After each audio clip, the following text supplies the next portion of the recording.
Good morning. I wanted to update you on how things are going in the seed house and just in the garden in general. So we had some high winds the other day, and my whole seed house blew over, like face planted. I had it open so that it would cool off because it was too hot in there. All of the pots, everything fell out, and everything, well, not everything. Some things were okay. Like I just had to turn the pots up and they were fine. But like my squash and watermelons, they are little, so they don't have really strong roots. So they just fell out and I had to like basically repot all that. But yeah, since then I've started keeping this big heavy thing of lettuce down at the bottom so it's not so top heavy. And I haven't had any problems with it blowing over again. There was one night I just brought the whole seed house inside because there were really high winds.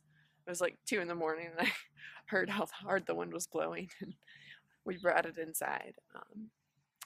And also, um, there was one night where I thought we'd be okay. Like I saw that the low was like 33 and I was like, I think they'll be okay.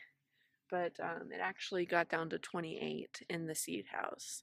So it got a good deal colder here than was expected. And so about half of my tomato plants were really upset about it, and there's some frostbite on them.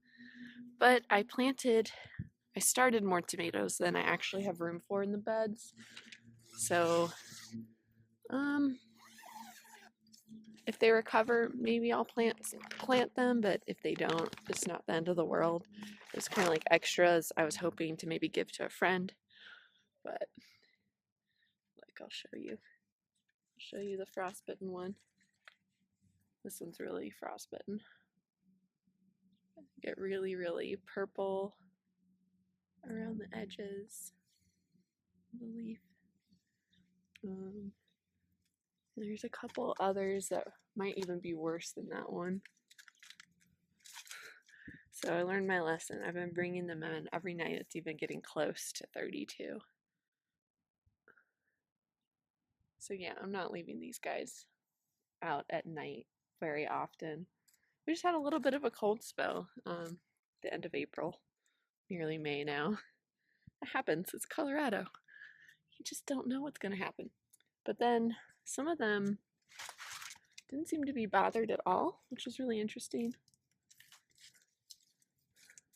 Like this one. This one's totally fine.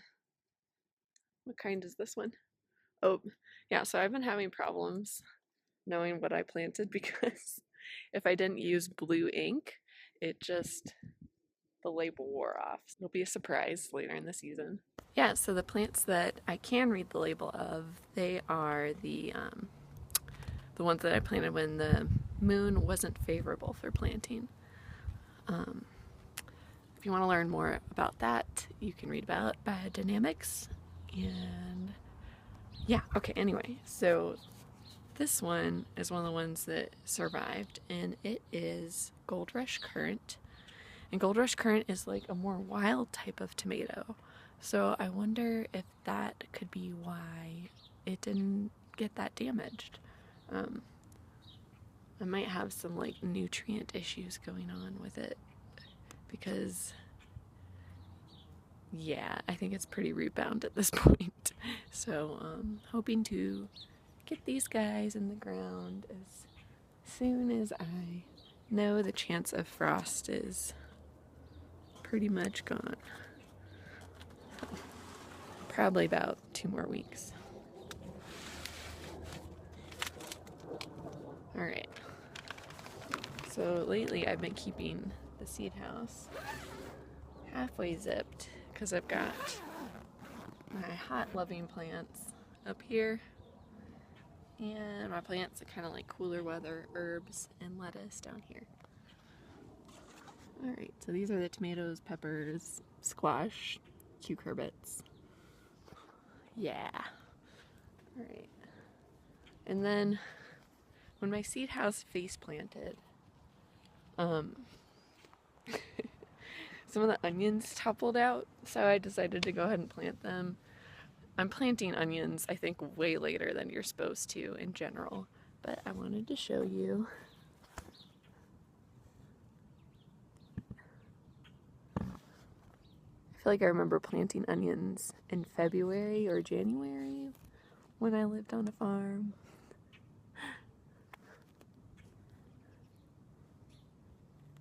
And right now it's the end of April. So. And I also planted a few herbs in here. Let me show you. Can I turn the camera around? I planted some herbs because they fell out of the seed house. It's just I've got some echinacea right here. Its leaves are kind of bumpy. Pretty cool. Never really grown echinacea. This is, I think, a yellow variety instead of the purple one. And then I've got, I think I planted just a little bit of oregano that fell out too, but there's still a ton in the seed house. These are beans popping up, beans sprouting, and then there's going to be peas sprouting a little bit further down the trellis over here. And I've got a few carrots and kale sprouting. I'll show you the kale first. There's the kale. And here is the carrots starting to come up. There's a few more things right here. Little baby plants.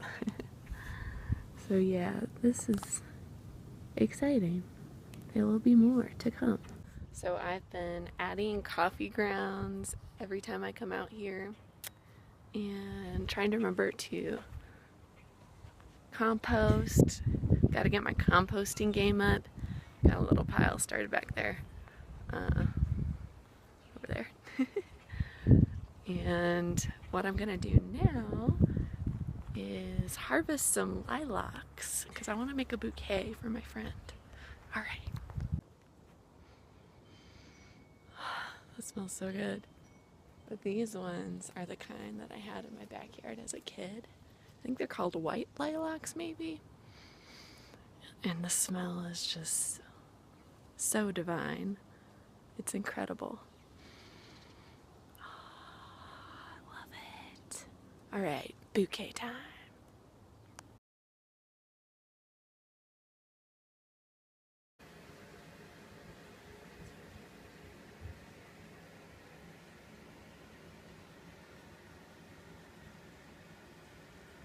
Subscribe.